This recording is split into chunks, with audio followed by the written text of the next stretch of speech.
Hi, I'm Gill Simmons. I've been doing PR now for about 15 years. I love my job. I love what I do. I love it when I get people publicity or I get them on the radio or in the paper. It's a great job. Today I want to tell you about what is PR? What's it all about? Right, let's get going. So, what is PR? PR can sometimes get confused with marketing.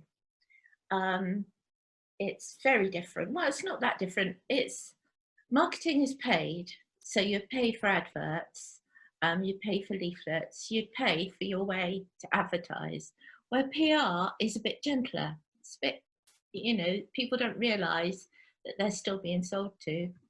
Um, so it's about getting your story in the paper or on the radio for free, um, which gives lots of different angles to being in the media. Um, Build your brand. Well, yes, it does build your brand. Once you've been featured in a magazine or in a newspaper, it gives you credibility. People will read your story, understand your story. Sometimes when we're looking through a newspaper, we don't necessarily notice the adverts, but we do read the editorial. And there's certain things that we really like to read about. It does build a relationship with your audience because some people may have never heard of you before. And after listening to your story or reading your feature, all of a sudden they could be your number one fan and love your values and what you stand for. So yes, it builds a relationship with your audience. Tell your story. Well, this is the hardest thing. I go to a lot of people, and I believe the human side of any business is the best way to get publicity. Quite often, people will look at their product, say it's a hand cream.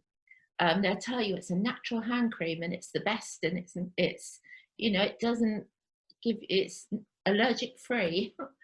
um, but we're not interested in the hand cream. What we're interested in is, why did you start making hand cream? How did you get there?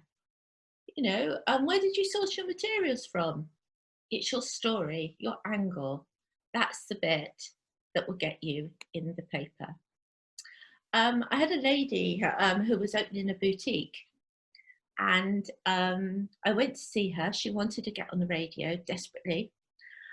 She was opening her boutique in Stubbington and was really keen to get some advertising. I sat and talked to her. She told me about the wonderful clothes she was going to have, and how she was sourcing different dresses and stuff. It wasn't until I was leaving when she said, "This has been a dream of mine all my life." She said, "Ever since I was a young girl, I've wanted to have my own boutique." With that, I sat back down again and had another cup of coffee because I realised that that was her story. She had been saving all her life to get this boutique, and she was so excited that finally she could now have the money and open her shop. The next day, she was actually on the radio on the BBC chatting about starting your business in later life, how we all have dreams, but this lady actually made it happen. Like I say, she has a lovely boutique in Stubbington. Social tree climbing. I worked with Sid last year, and originally I went to see him, and I always go to see my clients. I always try and work out what their story is, what their angle is. Try to get to know them. Originally, we thought, well, what we'll do, because we were in the first lockdown, is I'd write about tree climbing in lockdown and how he's still able to do it, sort of on a one-to-one. I wrote the press release, I sent it out. The title was "Still Tree Climbing in COVID." We didn't have anything. No one got back to us.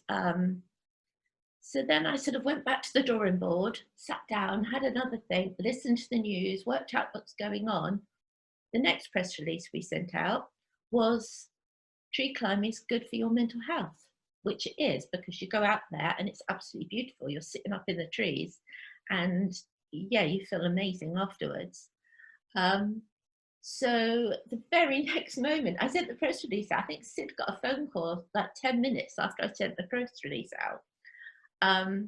And he was then on ITV, on BBC, he was on the BBC app.